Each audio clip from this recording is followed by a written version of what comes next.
آج ہمارا دین خانقاہوں کے ہاتھوں کھلونا بن چکا ہے، بڑے اداروں کے ہاتھوں کھلونا بن چکا ہے، بڑے لیڈروں کے ہاتھوں کھلونا بن چکا ہے، لیکن عالم علم حق ادا نہیں کر رہے۔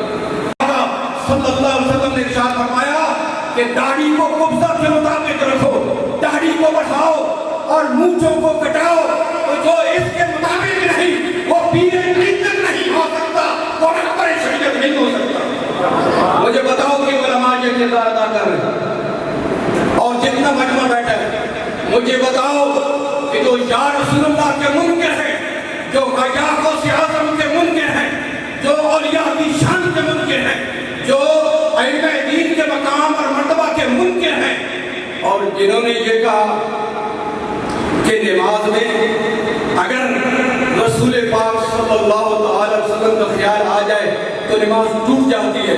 بتائیں آپ کو جن لوگوں نے یہ کہا، بتاؤ وہ بے ادب اور گستاخ ہیں یا نہیں ہیں؟ بتاؤ جن کا یہ عقیدہ ہے علم مصطفیٰ کے اعتبار سے کہ جیسا علم نبی پاک علیہ السلام کو ہے، نعوذ باللہ، جہاں کہا کہ ایسا علم تو زید بن بکر کے پاس بھی ہے، جو ایسی باتیں کرتے ہیں، جو کہتے ہیں یا رسول اللہ کہنے سے بندہ مشرک ہو جاتا ہے، یا غوث اعظم کہنے سے بندہ مشرک ہو جاتا ہے۔ بتاؤ وہ اہل سنت کے خلاف ہیں یا نہیں؟ بتاؤ وہ بے ادب ہیں یا نہیں ہیں؟ تو پھر آپ میں پوچھتا ہوں ان پیروں سے اور ان مدارس خانوں سے جو یہ کہتے ہیں کہ اب سب اکٹھے ہو جاؤ، اب ضرورت ہے اس بات کی کہ جو بھی ہے ہم سارے اکٹھے ہو جائیں، اور ہمارے مابین اختلاف پوری نوعیت کا ہے، اصولی نہیں ہے۔ بتاؤ یہ لوگ دھاندلی کر رہے ہیں یا نہیں کر رہے؟ اور ان دھاندلی کرنے والوں سے جو علماء کیا کر رہے ہیں؟ علماء تو ان کے سائے میں تقریریں کر رہے ہیں، وہ یہ نہیں کہتے کہ محبت والے اور بے ادبی والے کبھی اکٹھے نہیں ہو سکتے۔ اس لیے میں نے ایک بات کو کہا، اقبال کو پڑھا اور میرے سامنے یہ بات تھی کہ اقبال نے کہا کون ہے تارے کے آئین رسول ہاشمی مصلحت وقت کی ہے کس کے عمل بغیر۔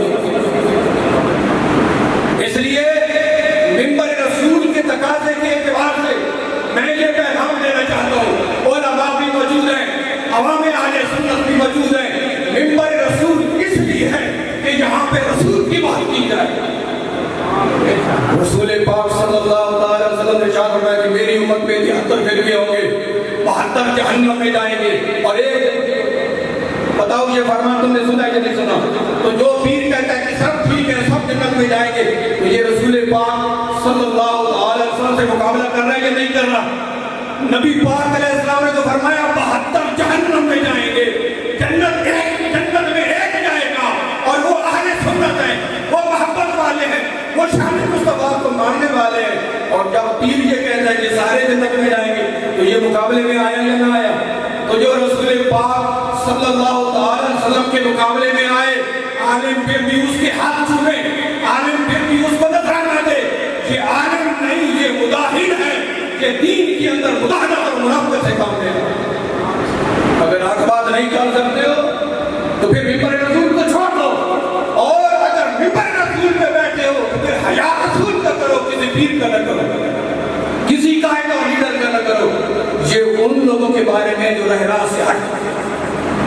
اب ایک واقعہ مختصر عرض کرتا ہوں اعلیٰ حضرت قبلہ کے حوالے سے۔ ایک یونیورسٹی کا قیام تھا اور سب چندہ کر رہے ہیں۔ آج تو سب کو خوش آمدید کہا جاتا ہے کہ نہیں کہا جاتا؟ بھائی سب کو بلا کر خوش آمدید کہا جاتا ہے۔ اعلیٰ حضرت عظیم البرکت کے سامنے مسئلہ پیش ہوا، توجہ رکھنا بھائی، حق اور باطل کے درمیان امتیاز چاہیے یا نہ چاہیے؟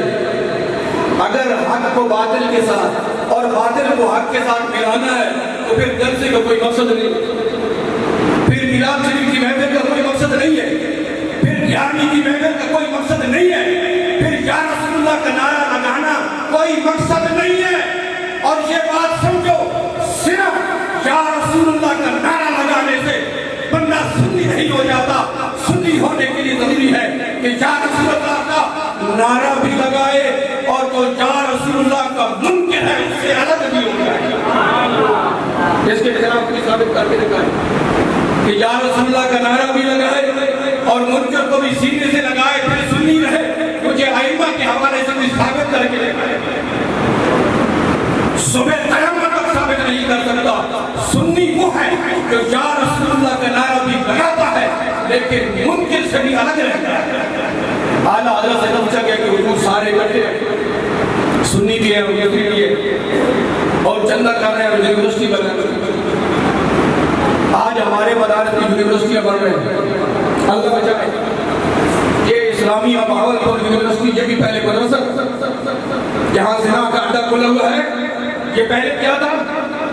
یہ مدرسہ تھا، یونیورسٹی بن گئی، اب ہمارے مدارس کی یونیورسٹی بن رہے ہیں۔ یہ فتویٰ کون سنائے گا کہ جو ادارہ یونیورسٹی کی صورت اختیار کر جائے، اعلیٰ حضرت نے فرمایا اس کو چندہ دینا حرام ہے، اس کو چندہ دینا حرام ہے، قربانی کی کھال اس کو نہیں دینی چاہیے، اس کے ساتھ تعاون نہیں کرنا چاہیے، تعاون صرف وہاں ہی کرنا چاہیے جہاں قال اللہ تعالی رسول کی صدا ہے۔ اس بات میں نہیں ہے میرے پاس سارا ریکارڈ موجود ہے، یہ پیغام ہے، یہ اس وجہ سے تو پہلے اس کی بنیاد اگر میں حق پہ ہو جائے۔ اب اعلیٰ حضرت کی بات سنیں اور پھر گفتگو کو ختم کر دیں۔ یہ 2-4 منٹ کا رد بدل جو میں نے کہا میرے اختیار سے، اگر عالم اتنا ہی بے اختیار ہو جائے تو بدل نہیں رہے۔ دیکھیں اعلیٰ حضرت کے سامنے عرض کی ہے کہ حضور یونیورسٹی بڑھ رہی ہے اور سارے اکٹھے ہیں، سنی بھی ہے اور دوسرے بھی ہیں، تو بتلائیے وہاں چندہ دینا چاہیے اور یونیورسٹی کا قیام ہو جائے گا، فائدہ ہوگا، اور دعویٰ ہے کہ جب تم علم حاصل کرو گے تو کامیاب ہو جاؤ گے، تو ترقی کر جاؤ گے۔ آپ نے ارشاد فرمایا کہ اگر اسلام چلا جائے، سنت اگر اسلام چلا جائے اور دین ہاتھ سے چلا جائے اور یونیورسٹی بن جائے تو کیا بتاؤ؟ کہ اعلیٰ حضرت نے ارشاد فرمایا کہ اسلام چلا جائے، یونیورسٹی بن جائے تو اس کا کیا فائدہ، اور اگر اسلام باقی رہے یونیورسٹی نہ رہے تو فائدہ کس میں؟ بتاؤ۔ یونیورسٹی نہ رہے دین باقی رہے، یہ ایک شک ہے، اور دوسری شک یہ ہے کہ دین چلا جائے اور یونیورسٹی معرض وجود میں آ جائے۔ بتاؤ کس چیز کو پسند کرتے ہو؟ دین ہاتھ سے لے کر اگر آزاد ہو ملت میں باندھ کہا، اور یہ قابل غور شعر ہے، دین ہاتھ سے لے کر اگر آزاد ہو ملت ہے، ایسی تجارت میں مسلمان کا خسارہ، فائدہ نہیں ہے۔ اس لیے حاضرین ہمیں ائمہ کا تابعدار ہو کے رہنا چاہیے، اور جو تعلیم ابھی محترم انصر عباس صاحب پیر سیال کا کلام پڑھ رہے تھے، تو پیر سیال نے ہمیں جو پیغام دیا ہے اس کے اوپر کون کھڑا ہے؟ یہ دیکھنے چاہیے۔ پیر سیال کی جو تعلیم ہے اس تعلیم کے اوپر کون کھڑا ہے؟ حضور شیخ الاسلام خواجہ محمد قمر الدین سیاسی کی جو تعلیم ہے دیکھو کہ اس کے اوپر کون کھڑا ہے۔ حضرت پیر مہر علی شاہ کی جو تعلیم ہے دیکھو کہ اس کے اوپر کون کھڑا ہے۔ اس لیے ضروری یہ بات ہے کہ ہم ان تقاضوں کو پورا کریں جو عقیدہ حق اہل سنت ہے، اور عقیدہ حق اہل سنت اس وقت محفوظ رہے گا جب ہم باطل سے کٹ جائیں گے۔ اگر باطل کے ساتھ بھی ملے رہیں اور ساتھ حق کی بات بھی کرتے رہیں تو اس کو پھر حق نہیں کہیں۔ اور اگر آپ توجہ کریں، غور کریں، تو کلمے کا سبق ہی یہی ہے، لا الہ الا اللہ۔ اب تمہارا دماغ پھٹ جائے گا اگر میں یہ بات نہیں کروں گا، کیونکہ ٹائم بھی نہیں ہے، کہ جن لوگوں نے اس کلمے کا بھی خلاف کیا۔ کلمہ کہتا ہے کہ کوئی اور معبود نہیں ہے اللہ کے سوا، کوئی اور معبود نہیں ہے اللہ کے سوا، اور یہ خاص علماء کے لیے کہ یہ میرے ساتھ رابطہ کریں اور میں ان کو بتاؤں کہ کون سے وہ لوگ ہیں جنہوں نے ایک بہت بڑی کانفرنس منعقد کر کے یہ کہا کہ ہم اللہ کہتے ہیں، تم رام کہتے ہو، تم بھگوان کہتے ہو، جو کچھ بھی کہتے رہو، تم بھی ٹھیک ہو اور ہم بھی ٹھیک۔ یہ بات یہ باتیں کہاں میں نہ جو کرو. امام احمد رضا کا ہم نام لے لیتے ہیں, پیر سیال کا ہم نام لے لیتے ہیں, پیر مہر علی شاہ کا ہم نام لے لیتے ہیں, لیکن یہ پتہ نہیں کہ انہوں نے فرمایا. انہوں نے کیا فرمایا؟ یہ لوگوں کی زبانیں گم ہو گئی جب پنڈی کی اس شاہ نے ورفانا مکان علیہ کی تفسیر کی. کیا اس نے تفسیر کو بگاڑا نہیں؟ کیا اس نے قرآن کے اندر تعلیم نہیں کی؟ اور کیا اس نے اہل بیت کی بے ادبی نہیں کی؟ کیا اس نے صحابہ کی بے ادبی نہیں کی؟ کیوں نہیں علماء بول کر اس بات کو کھل کر بیان کرتے کہ جو شریعت سے ہٹتا ہے, جو نظریے سے ہٹتا ہے, ہمارا ایک جملہ ہے کہ جو حق سے ہٹ جاتا ہے خدا اس سے تم بھی ہٹ جاؤ. جو حق سے ہٹ جائے اس سے تم ہٹ جاؤ. اور میں نے ایک مقام پہ عرض کیا, میں آج پھر عرض کرتا ہوں کہ اگر علماء حق بولے, سچ بولے, تو وہ پیر جو ملنے کے لیے وقت نہیں دیتے, جن کے ہاتھ خراب ہوتے ہیں غریب مرید کو ملنے سے, جن کے ہاتھ میلے ہوتے ہیں غریب مرید کو ملنے سے, جن کے پاس نہ نماز کا وقت ہے, جن کے پاس نہ لوگوں کی اصلاح کرنے کا وقت ہے, ان کے پاس گھوڑے ہیں, کتے ہیں, اور ان کے پاس گاڑیاں ہیں, غریب کو ملنے کے لیے ان کے پاس وقت نہیں ہے. مرید دھوپ میں بیٹھا ہے لیکن ان کا کتا ایسی میں ہے, مرید کو وقت میں دال نہیں ملتی اور گھوڑے کے ٹیم کی پہلوان موجود ہے. بتاؤ سنیت یہ ہے. اور آج لوگ سنیت کو چھوڑ رہے ہیں. ان کو دیکھ کر ہم یہ اعلان کرتے ہیں, یاد رکھو کہ یہ لوگ سنیت کے ترجمان نہیں ہیں. سنیت کی اگر ترجمانی کسی نے کی ہے تو امام اعظم ابو حنیفہ نے. سنیت کی ترجمانی اگر کسی نے کی ہے تو امام احمد رضا نے کی ہے. ہاں ادھر جا کے بات ہے تو پھر کرو. اس دور کے پیروں اور سجادہ نشینوں کو دیکھ کر اہل سنت سے پھرنے کی ضرورت نہیں ہے, کیونکہ اہل سنت کا ان کے ساتھ کوئی تعلق نہیں ہے اور ان کا اہل سنت. میں نے عرض کیا کہ علماء اگر حق بولیں, آج سے حق بولنا شروع کر دیں. مثال دے رہا ہوں, 1 مہینے کے اندر وہ پیر جو تمہیں وقت نہیں دیتے ملنے کے لیے, یہ تمہارے انتظار میں اپنی درگاہ کے مین دروازے پہ کھڑے, جو آج وقت نہیں دیتے, یہ تمہارے انتظار میں مین گیٹ پہ کھڑے ہوں گے کہ ہمیں خبر ملی ہے کہ فلاں علاقے سے ہمارا مرید آ رہا ہے. اس لیے ضرورت اس بات کی ہے عوام بھی نظر اس بات پہ رکھیں جو پیر فقیر شریعت کے مخالف ہیں اور شریعت کے متصادم چل رہے ہیں, خدا را ان کو چھوڑ دو, ان کو چھوڑ دو. جو شریعت کے نہیں وہ کسی کے نہیں, اصل معیار شریعت مصطفیٰ ہے. جس دن معیار شریعت مصطفیٰ ہو گیا تو شریعت کا جھنڈا اونچا ہو جائے گا.